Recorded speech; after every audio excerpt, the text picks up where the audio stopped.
அஸ்ஸலாமு அலைக்கும் வரஹ்மத்துல்லாஹி வபரகாத்துஹு. வணக்கம்.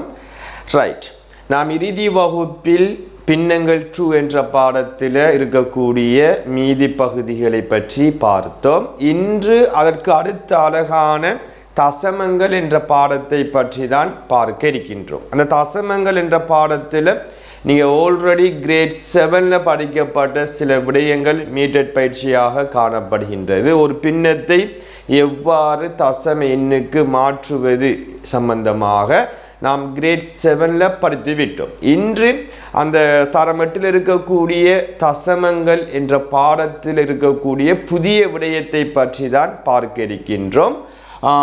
ஒரு முழு எண் ஒன்றை தசம எண் ஒன்றினால் பெருக்குதல், ஒரு முழு எண்ணை எவ்வாறு தசம எண்ணால் பெருக்குவது சம்பந்தமாகத்தான் இப்போது பார்க்க இருக்கின்றோம். ஸோ நேரடியாக இந்த 3 கேள்விக்குமான விளக்கத்தை பற்றி பார்ப்போம்.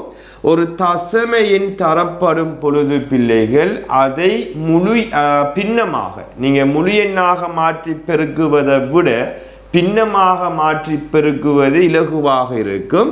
அப்போ 5 அப்படியே இருக்க இந்த தசம எண்ணை பின்னமாக மாற்ற வேண்டும். அப்போ தசத்துக்கு வலது பக்கம் 2 இலக்கம் இருப்பதனால 2 பூஜ்ஜியம் உள்ள 10 வலு 100, ஒரு பூஜ்ஜியம் ஒரு இலக்கம் வந்தால் ஒரு பூஜ்ஜியம் உள்ள 10 வலு 10, 3 பூஜ்ஜியம் தசத்துக்கு வலது பக்கம் 3 இலக்கம் வந்தால் 3 பூஜ்ஜியம் உள்ள 10 வலு 1000, இவ்வாறு பார்க்க வேண்டும்.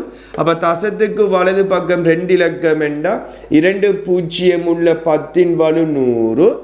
தசத்தை மறைத்தீங்கன்னு சொன்னால் 803 என்ற பின்னம் கிடைக்கும். சரிதானே?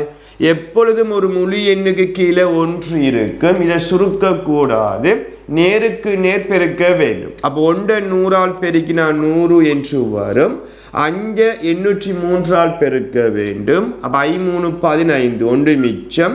5 பூஜ்ஜியத்தால் பெருக்கினா 0, ஏற்கனவே 1 மீது அந்த 1 சேர்க்கும் போது 1 என்று வரும். 5 தர 8 40, அப்போ 4015 என்று வரும். அப்போ 100ஆல் பிரிக்கணும் என்று சொன்னால் இது ஒரு முறைமை இல்லா பின்னம். தசம் இங்கே இருக்கும். 100க்கு 2 பூஜ்ஜியம் என்பதனால 2 இலக்கம் இடது பக்கம் நகர்த்தும் போது 40.15 என்று விடை கிடைக்கும். இதே போன்று இரண்டாவது பார்த்தீங்க என்று சொன்னால் 4 தர தசத்துக்கு வலது பக்கம் 3 இலக்கம் இருந்தால் 3 பூஜ்ஜியம் உள்ள பெருமானம் 1000. தசத்தை மறைத்தீங்க என்று சொன்னால் அதில் பெருமானம் 3197. அப்போ எப்பொழுதும் ஒரு முழு எண்ணுக்கு கீழே 1 இருக்கும். அப்போ நேருக்கு நேர் பெருக்கும் போது 1000 மேல் இதை 4ஆல் பெருக்கின 7 4 28, 2 மிச்சம். 4 தர 9 36, 36 2 38 கெட்ட போட்டால் 3 மீதி.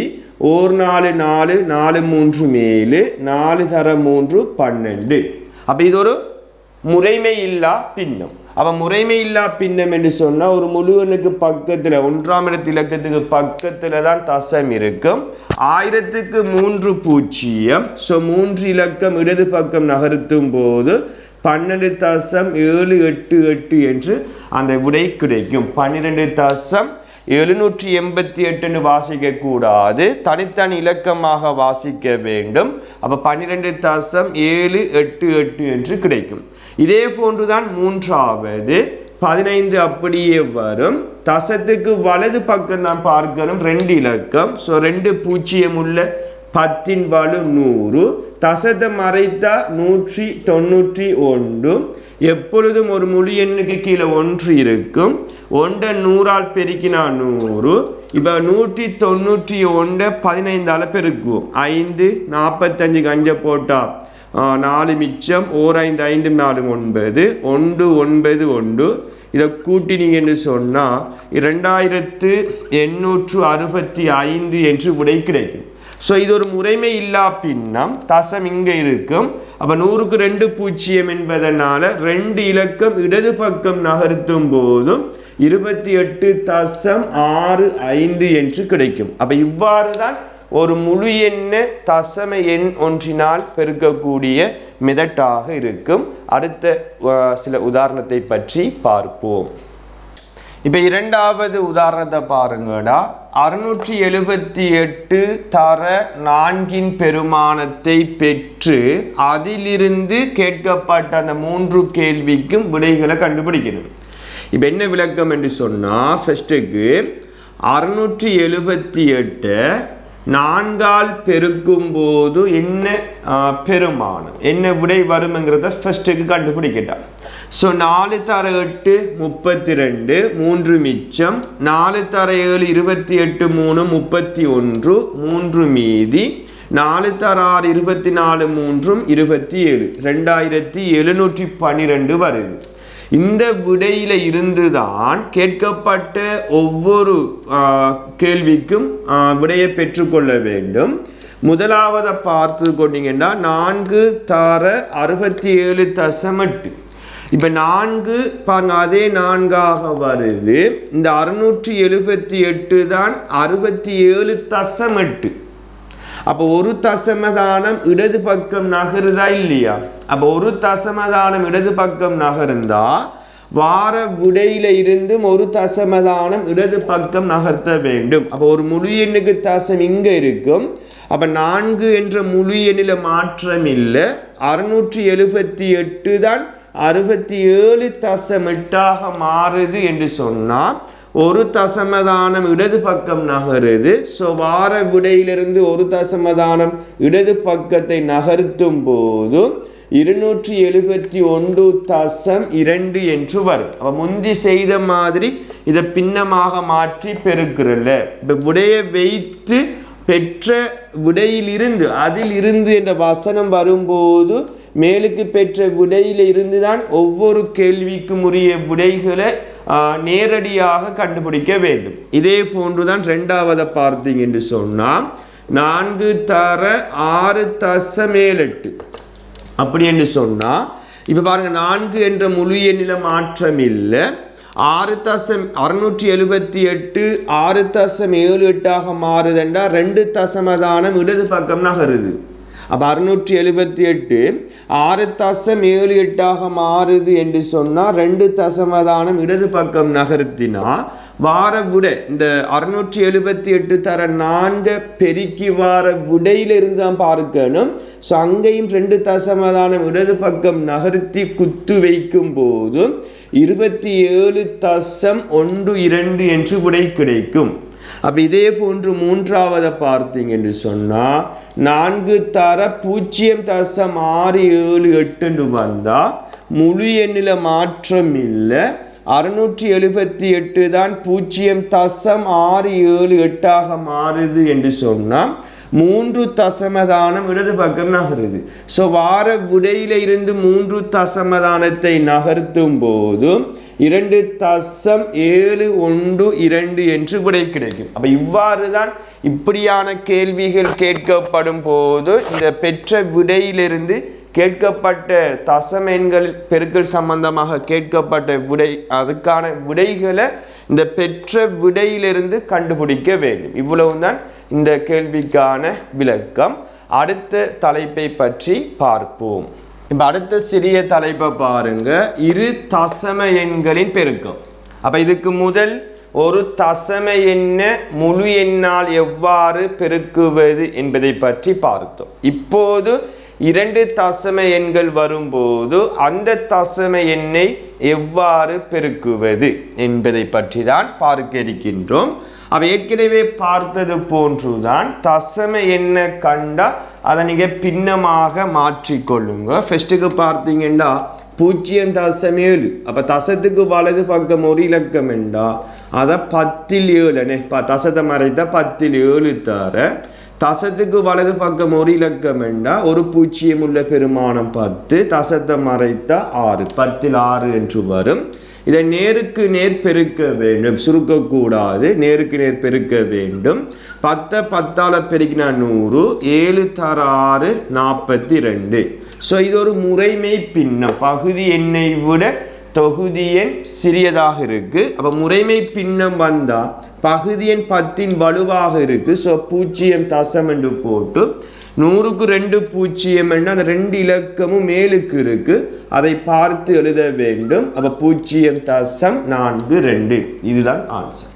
இதே போன்று இரண்டாவதை பார்த்தா தசத்துக்கு வலது பக்கம் ஒரு இலக்கம், அப்போ ஒரு பூஜ்ஜியம் உள்ள பெருமானம் 10, தசத்தை மறைத்தா 12 தர.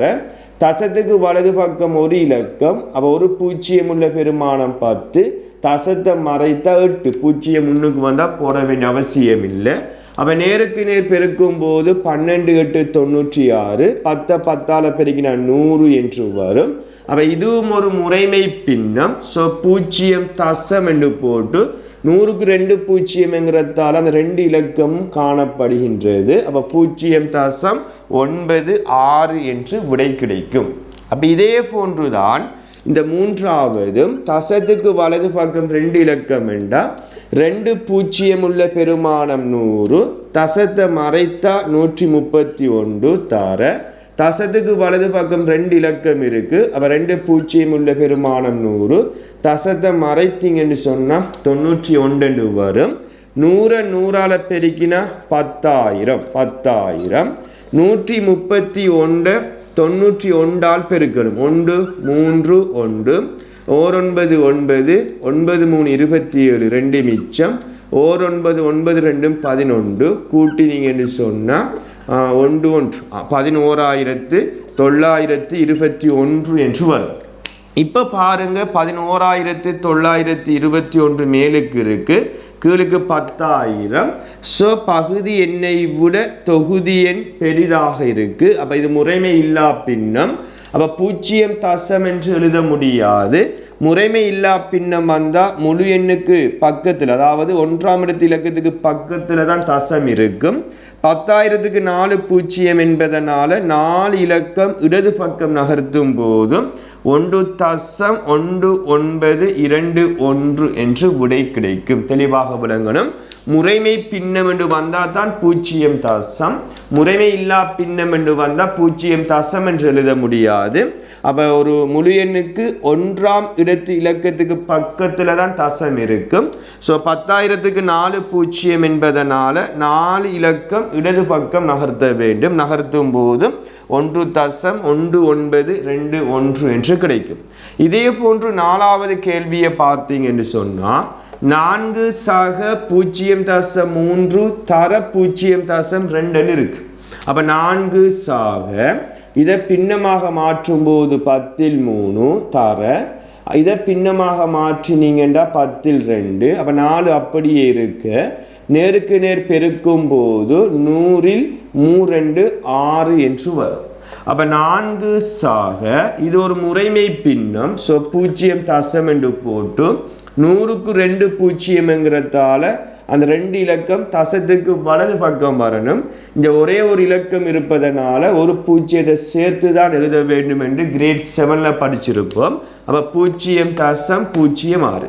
இப்போ 4ஓட 0.06 கூட்டும் போது 4.06 என்ற விடை கிடைக்கும். அப்போ இவ்வாறு தான் இரு தசம எண்கள் வரும்போது பெருக்கல் கேள்விகளை செய்து கொள்ள வேண்டும். மேலும் சில பயிற்சிகளை பற்றி பார்ப்போம். இப்போ இறுதி உதாரணத்தை பாருங்கடா. 273 தர 31, 273 31ஆல் பெருக்கினா அவனை விடையை தந்து கொள்றான். 8463 எனின் பின் வருவனவற்றை காண்பு. அப்போ இதுக்கு நான் ஏற்கனவே செய்த மாதிரி பின்னமாக மாற்றி செய்வதில்லை. தந்த விடையை வைத்து ஒவ்வொரு கேள்விக்கும் இந்த விடையை வைத்து தான் ஆன்சரை தீர்மானிக்க வேண்டும். அப்போ 27.3 அங்கே பாருங்க 273 இருக்கு. தந்த கேள்வியில் 27.3 என்று சொன்னால் ஒரு தசமதானம் இடது பக்கம் நகருது. அதை நான் மார்க் பண்ணிக்கொள்கிறேன். இங்கே 31 இருக்கு, இந்த 3.1 இருக்கு. அப்போ எங்கேயும் ஒரு தசமதானம் இடது பக்கம் நகருது. 31 3.1 மாறுது என்று சொன்னால் ஒரு தசமதானம் இடது பக்கம் நகருது. ஸோ மொத்தம் எத்தனை தசமதானம்? 2. அப்போ வார விடையிலிருந்து 2 தசமதானத்தை இடது பக்கம் நகர்த்தி குத்து வைக்கும் போது 84.63 என்று விடை கிடைக்கும். இவ்வாறு தான் இந்த விடையை பெற்றுக்கொள்ள வேண்டும். அதே போன்று இரண்டாவது 2.73 என்று சொன்னால் 273, இதைத்தான் பார்த்து கொள்றேன். 273 2.73 மாறுது என்று சொன்னால் 2 தசமதானம் இடது பக்கம் நகருது. 31 3.1 மாறுது என்று சொன்னால் 1 தசமதானம். அப்போ மொத்தம் 3 தசமதானம். அப்போ 3 தசமதானத்தை நகர்த்தி இடது பக்கம் குத்து வைக்கும் போது 8.463 என்று கிடைக்கும். இதே போன்று இங்க பாருங்கடா 31 0.31 மாறுது. அப்படி என்ன 2 தசமதானம். 273 2.73 மாறுது. இங்கேயும் 2 தசமதானம். ஸோ மொத்தம் 4 தசமதானம். அப்போ 4 தசமதானம் இடது பக்கம் குத்து வைத்தீங்கன்னா 8க்கு பக்கத்தில் வரும். ஸோ 0.8463 என்று வரும். இதே போன்றுதான் நான்காவதும் 3.1 1 தசமதானம். 273 0.273 மாறுதண்டா 3 தசமதானம். அப்போ மொத்தம் 4 தசமதானம். ஸோ 4 தசமதானம் நகர்த்தி குத்து வைக்கும் போது 0.8463 என்று வரும். இதே போன்று கடைசி கேள்வியும் அவ்வாறு தான் 0.01 வருது. இந்த 31 0.031 மாறுது என்று சொன்னால் 3 தசமதானம். 273 2.73 மாறுது என்று சொன்னால் 2 தசமதானம். அப்போ மொத்தம் 5 தசமதானம் இடது பக்கம் நகர்த்தணும். அப்போ 5 தசமதானம் இடது பக்கம் நகர்த்தும் போது இங்கே 4 தசமதானம் 4 இலக்கம் தான் இருக்கு. அப்போ 0 கட்டாயம் நீங்கள் என்ன செய்யணும் போட்டு 8 4 6 3 என்று போட்டு தசத்தை வைத்து தான் 0 சேர்க்க வேண்டும். அப்போ 0.0846 என்று விடை கிடைக்கும். அப்போ இவ்வாறு தான் ஒரு தந்த விடையை வைத்து கொண்டு தசமதானங்களின் பெருக்கல் சம்பந்தமான கேள்விகளை செய்து கொள்ள வேண்டும். அப்போ இன்றைய நாள் வகுப்பில் 2 மிக முக்கியமான விடயத்தை பற்றி பார்த்தோம். ஒரு முழு எண்ணை தசம எண்ணால் எவ்வாறு பெருக்குவது, 2 தசம எண்கள் வரும்போது அதை எவ்வாறு பெருக்குவது சம்பந்தமாக பார்த்தோம். இது சம்பந்தமான வேக் சீட் குழுமத்தினூடாக பகிரப்படும். அந்த வேக் சீட்டையும் அடுத்த வகுப்பு எப்போது இருக்கின்றதோ அதற்கிடையில் செய்து அனுப்பி கொள்ளுமாறு கேட்டுக்கொண்டு மற்றொரு வகுப்பில் இந்த பாடத்தினுடைய தொடர்ச்சியான விடயங்கள் காணப்படுகின்றது. அந்த விடயத்தை பார்க்கும் வரை உங்களிடமிருந்து விடைபெற்று செல்கின்றேன். நன்றி, வணக்கம்.